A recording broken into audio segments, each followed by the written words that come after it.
Imaginez ceci. Vous êtes toujours la personne vers qui tout le monde se tourne pour obtenir de l'aide, que ce soit au travail, avec vos amis ou à la maison. À première vue, cela semble être une bénédiction.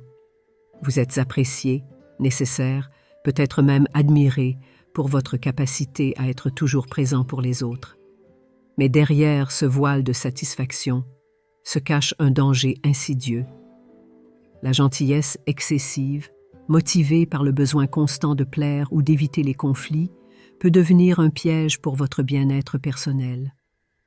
Vous vous retrouvez à sacrifier votre temps, votre énergie et parfois votre santé mentale, tout cela pour répondre aux attentes des autres.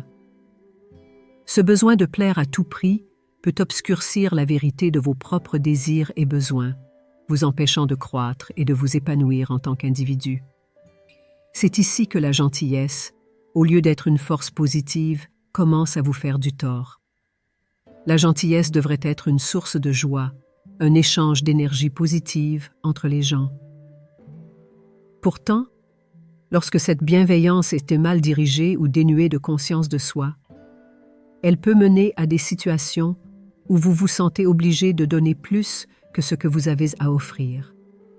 Vous commencez à dire oui à tout, à chaque demande, à chaque appel à l'aide, sans même réfléchir à vos propres limites. Vous vous retrouvez à négliger vos propres besoins pour satisfaire ceux des autres, et à la longue, cela peut causer un déséquilibre dangereux dans votre vie. Le surmenage, le stress et l'épuisement deviennent alors des compagnons constants, vous laissant vidés et incapables de continuer à offrir cette même gentillesse qui vous définissait autrefois. Ainsi, la première étape pour naviguer dans les dangers de la gentillesse est de comprendre l'importance de se fixer des limites claires. Apprendre à dire non n'est pas un signe d'égoïsme, mais un acte nécessaire d'amour-propre. Dans notre quête pour être utile et aimable, il est facile de tomber dans le piège de se surmener. Le désir de toujours dire oui, de toujours être disponible, commence à gruger votre temps et votre énergie. Imaginez constamment jongler entre les demandes de votre famille, vos amis, vos collègues, tout en essayant de maintenir un certain équilibre dans votre propre vie. Au début, vous ressentez peut-être un élan de fierté et de satisfaction. Vous vous sentez nécessaire, utile, et cela vous apporte une forme de validation. Mais, progressivement, cette constante disponibilité peut mener à l'épuisement. Vous vous rendez compte que votre propre liste de tâches s'allonge, car vous passez tellement de temps à aider les autres que vos propres besoins et responsabilités sont relégués au second plan. Le vrai danger ici réside dans le fait que ce modèle de comportement devient une habitude. Vous commencez à accepter qu'il est normal de toujours être le dernier sur votre propre liste de priorités. Cependant, à long terme, ce manque de limites claires peut sérieusement nuire à votre bien-être mental et physique. Vous pourriez commencer à ressentir une fatigue chronique, un manque de motivation et même un ressentiment croissant envers ceux que vous essayez si désespérément d'aider. La clé pour éviter ce piège est de pratiquer l'art de la gestion des priorités et de la définition de limites claires. Reconnaître vos propres limites ne signifie pas que vous cessez d'être gentil. Cela signifie que vous choisissez de l'être de manière durable et équilibrée. Être bienveillant envers les autres est une qualité admirable, mais souvent, dans notre désir de montrer de la compassion, nous en venons à ignorer nos propres besoins. Nous sacrifions notre temps, notre énergie et parfois même notre santé, dans l'espoir de rendre les autres heureux ou de les aider à surmonter leurs difficultés.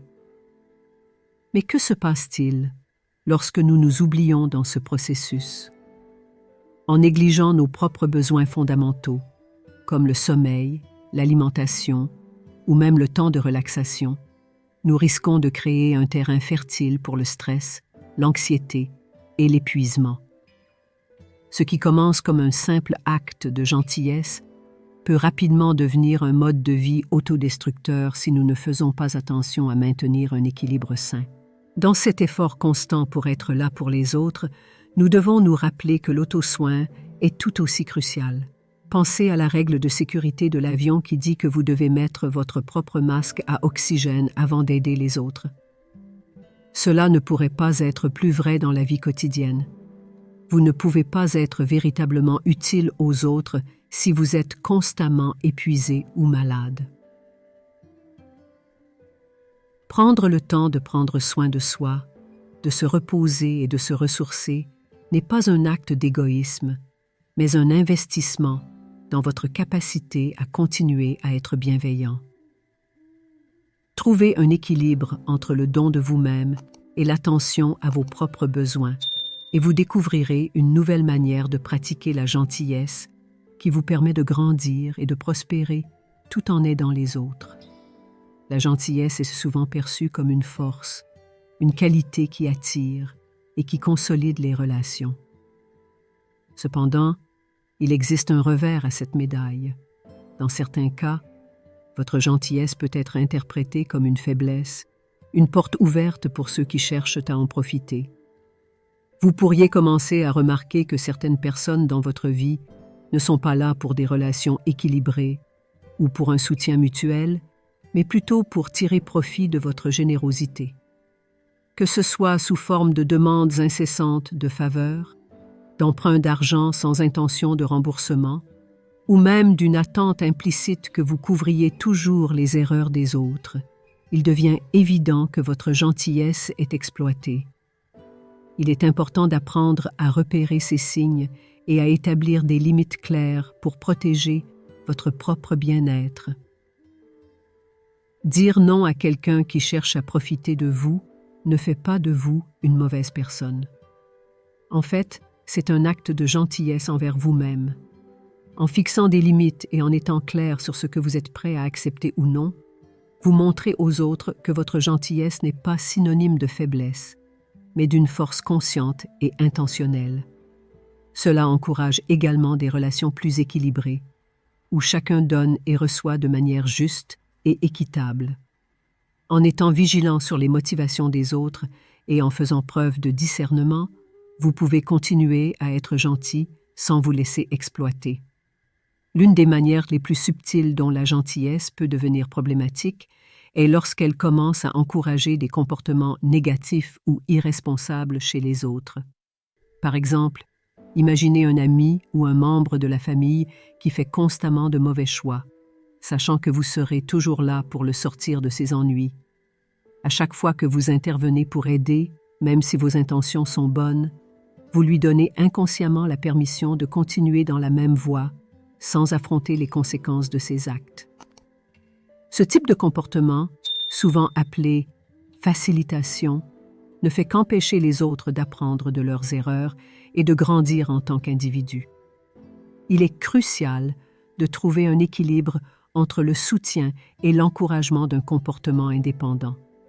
Offrez votre aide et vos conseils, mais permettez également aux autres de faire face aux conséquences naturelles de leurs actions. Cela ne signifie pas que vous cessez d'être là pour eux, mais plutôt que vous les aidez à devenir plus autonomes et responsables. Apprendre à dire non à certaines demandes ou à résister à l'envie de tout résoudre pour les autres peut être difficile, mais c'est souvent la meilleure façon de favoriser une croissance personnelle et un développement sain. C'est là que la véritable gentillesse réside, dans la volonté d'aider les autres à devenir plus forts, plus sages et plus capables de gérer leur propre vie.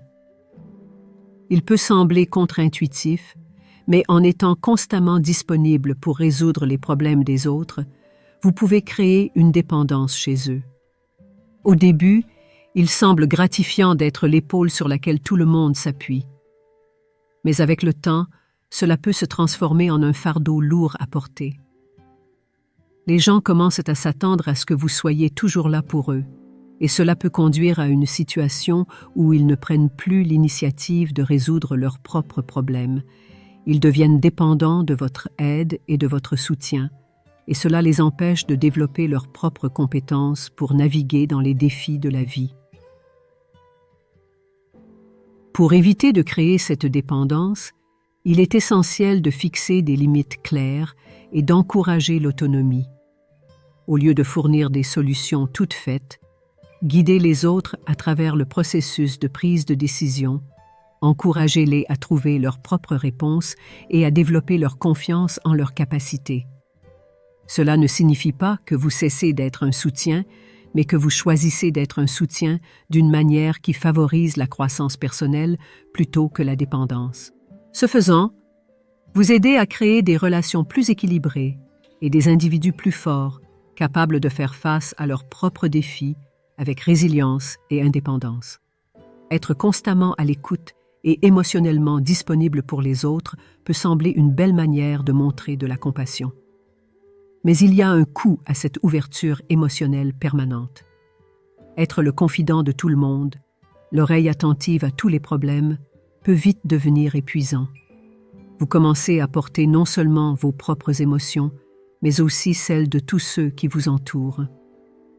Ce cumul peut conduire à un épuisement émotionnel profond, où vous vous sentez vidé, dépassé, et même, parfois, un peu perdu. Pour éviter cet épuisement, il est important de prendre soin de votre propre santé émotionnelle. Prenez le temps de décompresser, de vous recentrer et de vous éloigner des sources de stress émotionnel lorsque cela est nécessaire.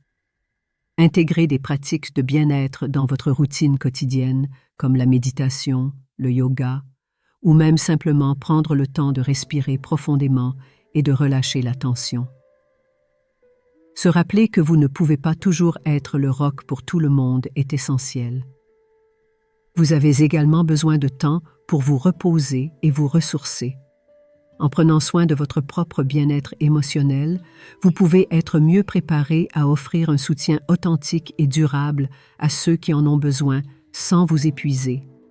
La générosité est une partie importante de la gentillesse, mais lorsque cette générosité n'est pas contrôlée, elle peut entraîner des difficultés financières.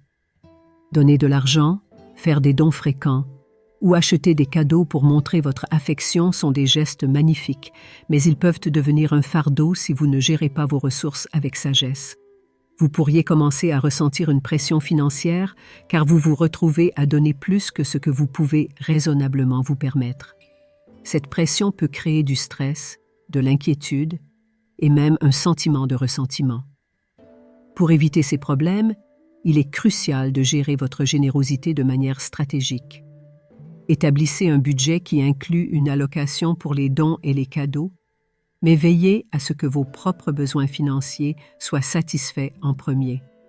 Apprenez à dire non à des demandes financières excessives et explorez d'autres moyens de montrer de la gentillesse qui ne nécessitent pas de dépenser de l'argent. Parfois, offrir votre temps, votre écoute ou un simple geste attentionné peut être tout aussi significatif que tout don matériel. En équilibrant votre générosité avec la responsabilité financière, vous pouvez continuer à être généreux sans compromettre votre propre sécurité et bien-être. Dans notre désir d'aider et de soutenir les autres, nous pouvons involontairement mettre de côté nos propres rêves et objectifs. En se concentrant uniquement sur les besoins et les désirs des autres, nous risquons de perdre de vue ce qui est important pour nous. Avec le temps, ce sacrifice de soi peut mener à un sentiment de frustration et d'inaccomplissement. Vous pourriez commencer à vous demander ce qu'il est advenu de vos propres aspirations et pourquoi vous n'avancez pas vers vos objectifs. Il est important de se rappeler que vos objectifs et vos rêves sont tout aussi valables et importants que ceux des personnes que vous aidez. Prendre le temps de se concentrer sur vos propres projets, de planifier votre avenir et de poursuivre vos passions est essentiel pour un sentiment d'accomplissement personnel. Cela ne signifie pas que vous devez cesser d'aider les autres, mais que vous devez trouver un équilibre où vous pouvez aussi vous consacrer à ce qui vous importe. En donnant de la priorité à vos objectifs personnels, vous montrez aux autres que l'on peut être gentil tout en poursuivant ses propres rêves. Cette approche inspire ceux qui vous entourent à faire de même, créant ainsi un cercle vertueux de soutien mutuel et de croissance personnelle.